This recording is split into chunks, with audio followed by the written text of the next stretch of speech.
जोहार, नमस्कार, प्रभात खबर में आपका स्वागत है।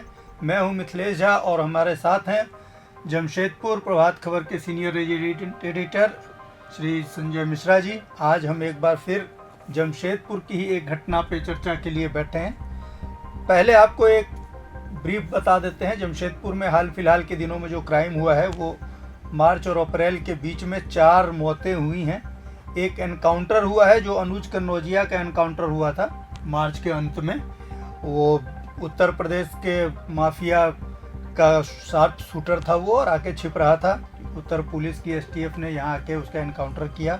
उसके बाद सीएचओ ज्योति कुमारी का मर्डर होता है। एक 27 मार्च को जय कुमार धान का एक युवक था, जय कुमार धान उसका नाम था, गोविंदपुर में उसका शव मिलता है। और बाद में विनय सिंह जो करनी सेना के राष्ट्रीय उपाध्यक्ष भी हैं, उनका शव सड़क किनारे एक खेत में पड़ा मिलता है। ये मानगो थाना एरिया में पड़ता है वो इलाका जहां बॉडी मिला था। तो अब ये जानना चाहेंगे संजय सर से कि ये पूरा परिदृश्य क्या बताता है। और संजय सिंह वाला मामला जो है वो दो तरफ जा रहा है। एक तरफ हो रहा है कि मर्डर है और दूसरी तरफ कहा जा रहा है कि ये आत्महत्या है। तो ये कुल मिला के आपको जो अब तक जो जांच जमशेदपुर पुलिस की है वो आप कैसे देख रहे हैं, उसको किस तरफ इशारा कर रहा है? नहीं, देखिए मिथिलेश जी, आपने जो पहले से इसमें जिक्र किया, एक अनुज कन्नौजिया जो पुलिस इनकाउंटर, सीएचओ ज्योति कुमारी के मौत के मामले में उनके जो लिव इन में जो इनके साथ रहती थी ज्योति कुमारी, उनको गिरफ्तार किया गया है। और ये है कि वो खुद उसके दफ्तर गए और वहाँ कुल्हाड़ी से या उससे मार के, फावड़ा से मार के उन्होंने उसकी हत्या कर दी है। दूसरा है, आपने बताया गोविंदपुर में एक युवक की, जी, जय कुमार धान, ये इसको मैं विशुद्ध तौर पर आपराधिक घटना मानता हूँ। जय कुमार धान की जो हत्या है वो बिल्कुल आपराधिक घटना है। और देखिए, पुलिस का हमेशा ये पक्ष होता है कि कोई भी घटना है तो उसको जल्दी से जल्दी कोशिश करता है कि उसका एक ऐसा सेट कर दिया जाए नैरेटिव कि लगे कि अपराध की श्रेणी ज़्यादा बड़ी नहीं है। लेकिन फिर भी किसी सीएचओ के रूम में जाके मार देना तो पुलिस के इकबाल पर तो सवाल खड़ा करता है कि पुलिस का एक, जो मैं उसको खौफ नहीं बोलता हूँ, लेकिन एक पुलिस की सत्ता की मौजूदगी होने का एक चीज़ है। इसी कड़ी में सबसे आखिरी जो है वो 20 अप्रैल को विनय सिंह जी का शव जो है बालीगुमा के पास गया, एक खेत में। इस घटना ने जबरदस्त उबाल पैदा किया जी। उबाल ये रहा कि रात को 1 बजे के करीब मांगो का डिनर चौक का इलाका है, वो इलाका जाम हो गया। करनी सेना के अध्यक्ष राज शेखावत पहुँचे। उन्होंने जा करके पुलिस एसएसपी के ऑफिस के सामने धरना दे दिया, पुलिस को 48 घंटे का अल्टीमेटम दिया। ये सारे घटनाक्रम हुआ। लेकिन विनय सिंह का जो की मृत्यु के बाद में जो संदिग्ध परिस्थितियों में मौत के बाद कुछ चीज़ें सीखने वाली चीज़ें हैं, सबक लेने वाली चीज़ें हैं। विनय सिंह की हत्या के बाद उबाल तो एक ठीक है, नेचुरल है। और चूँकि वो राष्ट्रीय उपाध्यक्ष थे करनी सेना के, तो एक उबाल आना एकदम मैंने स्वाभाविक है। किसी की भी हत्या हो तो लेकिन लोगों में गुस्सा उस उबाल में आप कैसे करें, किस तरीके से करें कि पुलिस और या जो इन्वेस्टिगेटिंग एजेंसी है उनका इन्वेस्टिगेशन ठीक कोर जाए। आप ये कह रहे हैं कि जो रिएक्शन है वो रिएक्शन त्वरित रिएक्शन होता है एक, और एक होता है सोचे समझे तरीके से एक रिएक्ट किया जाता है। तो उसमें थोड़ा संतुलन लोगों को बना के रखना चाहिए कि मामला क्या है, उसको देखने के बाद, समझने के बाद आप उस तरह से रिएक्ट करें। बिल्कुल, मैं वही कहना चाह रहा हूँ कि आम लोग तो मान लीजिए कर सकते हैं, लेकिन उसके जो नेतृत्वकर्ता लोग हैं उनको थोड़ा सा, मुझे लगता है, ठोक बजा के चीज़ों को आगे बढ़ने की ज़रूरत होती है। और आप किसी भी इन्वेस्टिगेटिंग एजेंसी को या पुलिस को वो एक मौका आपको ज़रूर देना चाहिए शुरुआत में, कि आप उसको मौका दें, वो चीज़ों को ठीक से सोच सके, क्राइम सीन पूरा देख सके, इन्वेस्टिगेशन हो सके। ये बहुत आवश्यक चीज़ है। लेकिन अगर आप बहुत उतावलापन में आ जाते हैं कि नहीं इमीडिएट अभी कुछ ना कुछ कर दें। विनय सिंह के मामले में एक हत्या की प्राथमिकी दर्ज हुई है विनय सिंह जी की पत्नी के बयान पर। तो ये फौरी तौर पर आप जो कह सकते हैं कि विनय सिंह हत्याकांड। ठीक है। लेकिन जो पुलिस इन्वेस्टिगेशन है, पुलिस इन्वेस्टिगेशन इसके ठीक विपरीत। पुलिस इन्वेस्टिगेशन में जो बातें चीज़ें निकल के आ रही हैं कि शायद ये हत्याकांड नहीं है। अच्छा। पुलिस खुल के कुछ नहीं बोल रही है अभी भी, क्योंकि पुलिस को लग रहा है कि जब तक हम अपने लिए पूरे साक्ष्य नहीं जुटा कर लें। और दूसरा, पुलिस को ये भी है कि चूंकि करनी सेना के राष्ट्रीय उपाध्यक्ष हैं, तो लोगों की भावनाएं सीधे तौर पर आहत नहीं हो जाए, तो धीरे धीरे पुलिस के लोग, पुलिस के जो इन्वेस्टिगेशन एजेंसी है, वो धीरे धीरे सूचनाएं धीरे धीरे एक तरह से लीक कराई जा रही है पब्लिक में कि ये सूचनाएं ऐसी हैं। एक सूचना आई कि विनय सिंह जी भारी कर्ज में डूबे जी। दूसरी सूचना उन्होंने लीक कराई है पुलिस ने, जो सार्वजनिक कराई है, और धीरे धीरे रणनीतिक तौर पर है ये कराया कि भाई ऐसा है कि वो जो पिस्तौल जो मिला विनय सिंह जी के हाथ में जो मरने के समय, वो पिस्तौल उनके अपने किसी परिचित का है। अच्छा। फिर उन्होंने ये निकाला कि विनय सिंह जी के उनकी जो पूरा एक्टिविटीज़ है ये वो धीरे धीरे एक छोर पर जा रहा है कि केस हो सकता है। पुलिस इस तरह का माने एक वो है कि ये पुलिस तो आमतौर पे चाहती है कि कोई भी केस जब हो तो वो मर्डर साबित ना हो। हाँ, नहीं मर्डर साबित नहीं हो ऐसा नहीं, अगर सीधे तौर पर वो नहीं होता है, हाँ, तो कहीं अगर थोड़ी बहुत संदिग्ध परिस्थितियां होती है तो पुलिस चाहती है कि उसको, लेकिन पुलिस ने इस मामले में ये है कि हत्या का केस दर्ज कर लिया। वो तो जब इन्वेस्टिगेशन ये हुआ, नहीं तो यूडी का केस पुलिस के पास ऑप्शन था, यूडी का केस दर्ज करके, लेकिन चूंकि इतना पत्नी ने बयान दर्ज करवाया तो करना पड़ेगा, करा दिया। और इसके बाद आपको ये है तो पुलिस का इन्वेस्टिगेशन एक अलग है। वही बता रहा हूँ कि जो पुलिस का इन्वेस्टिगेशन का जो छोर है, जो उसके जो सिरे हैं जी, और ये है तो लीक हो रही मुझे लग रहा है कि जैसे पोस्टमार्टम रिपोर्ट, पहले पुलिस ने पूरा पोस्टमार्टम रिपोर्ट बड़े धैर्य के साथ इंतजार किया, और विनय सिंह जी के परिजनों ने बहुत बुलाया कि देखिए उसकी हड्डियाँ टूटी हुई थी और ये था, मीडिया में रिपोर्टें आ गई, पुलिस भी दबाव में आ गई। लेकिन पुलिस ने बहुत धैर्य रखा कि बोला नहीं, वेट करते हैं पहले पोस्टमार्टम रिपोर्ट का। अब पोस्टमार्टम रिपोर्ट में यह आ गया कि उनको मैंने उनके शरीर पर कोई चोट, उस तरीके के ग्रीवियस इंजरी जो बात हो रही थी कि ये हुआ और इस तरह से हुआ, तो पुलिस ने अपने पक्ष में एक चीज, एक बहुत बड़ा साक्ष्य इकट्ठा कर रखा है कि पोस्टमार्टम रिपोर्ट है कि भाई ये अगर आत्महत्या की बातें, अगर आत्महत्या के एंगल पर अब इसमें सोचा जा सकता है। और आप देख रहे होंगे कि इस हत्या के जिस तरीके का उबाल था 20, 21, 22, वो उबाल अब धीरे धीरे उबाल में कमी आ गई है। और जो इसके नेतृत्व करने वाले थे वो एक तरह से अपने अपने शिविरों में वापस लौट गए हैं। उसके एक था कि राष्ट्रीय अध्यक्ष श्री राज शेखावत आ गए, उनके अंत्येष्टि में शामिल हुए, और जैसे अंतिम संस्कार हुआ वो यहाँ से निकल गए। उसके बाद कोई स्टेटमेंट नहीं, कोई बयान नहीं।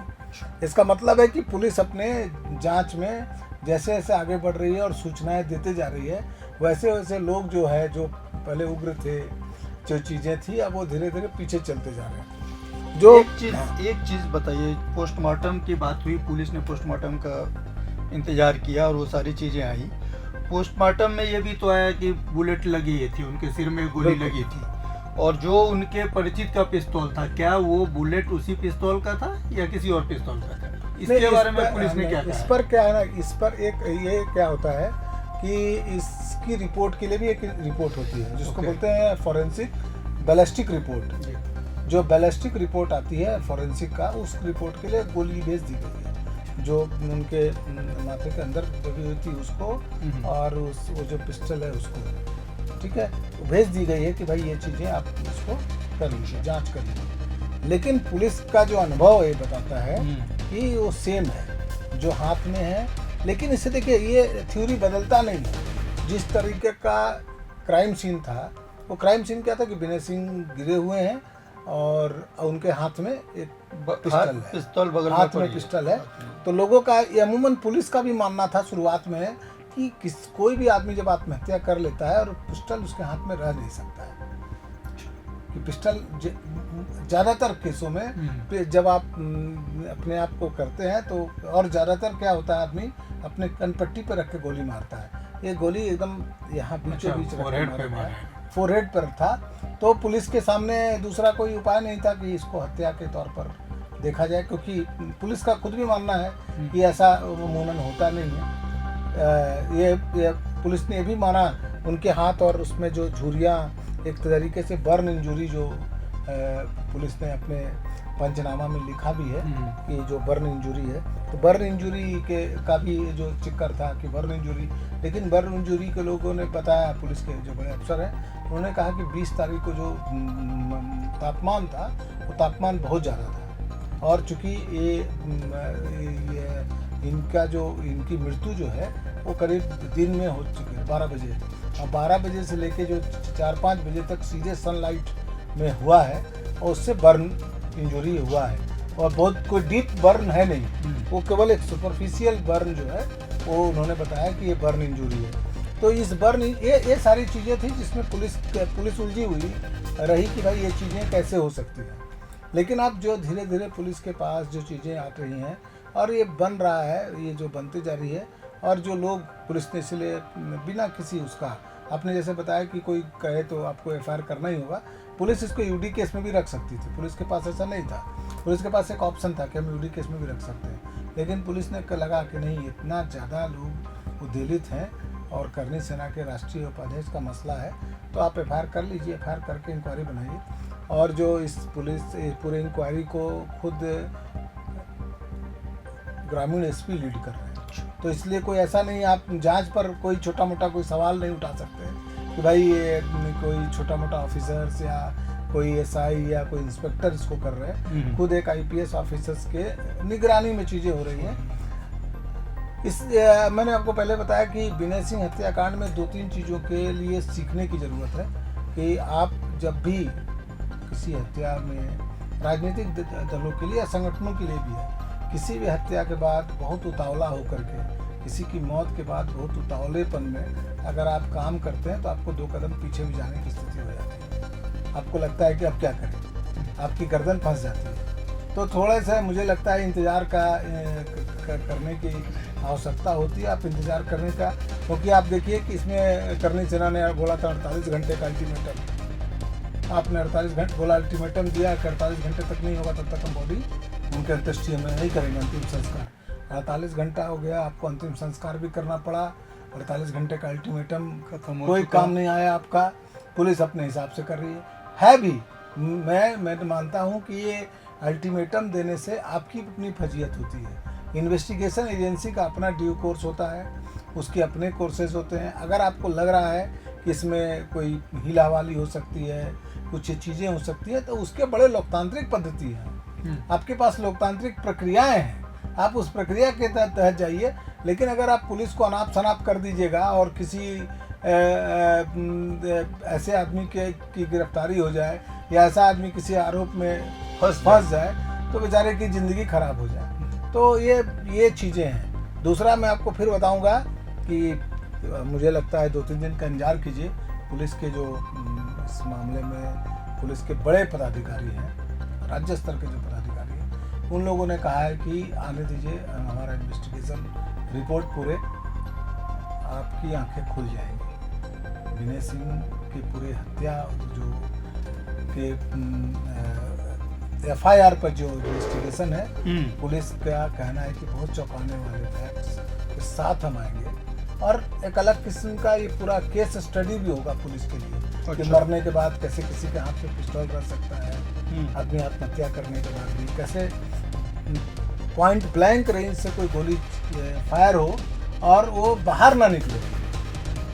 मूलतः जो है, जब भी इस मामले में विनय सिंह के हत्याकांड में ये हुआ है कि गोली अंदर रह गई, गोली आर पार नहीं हो पाई। तो जबकि ये माना जाता है कि जब आप ब्लैंक रेंज से कोई फायरिंग होती है, जो फोरेंसिक एक्सपर्ट बताते हैं कि ब्लैंक रेंज से जब भी फायरिंग होगी तो गोली पार हो जाएगी, क्योंकि उसमें बहुत फोर्स होता है, तो फोर्स होकर। लेकिन ये गोली क्या है, गोली जो है पीछे ब्रेन के पीछे के हिस्से में फंसी रहती है, जो पोस्टमार्टम के बाद उसको निकाला गया। तो ये सारे फैक्ट्स को देखते हुए इस पूरे प्रकरण में जो अभी चीज़ें आनी हैं, मुझे लगता है इस हत्याकांड को अगर इस पूरे मृत्यु को हत्याकांड के तौर पर आप देखते हैं तो इस हत्याकांड की जो इन्वेस्टिगेशन रिपोर्ट है ये चौंकाने वाली होगी और एक पुलिस के लिए एक तरीके से केस स्टडी भी होने वाला है। एक केस स्टडी के तौर पर भी पुलिस के पास ये रखा जाएगा कि भाई इस तरह के केसेस भी आपके पास आ सकते हैं और मुझे लगता है आने वाले समय में इसको जूनियर जो पुलिस अधिकारी हैं वो सीखने के काम में भी लाएंगे।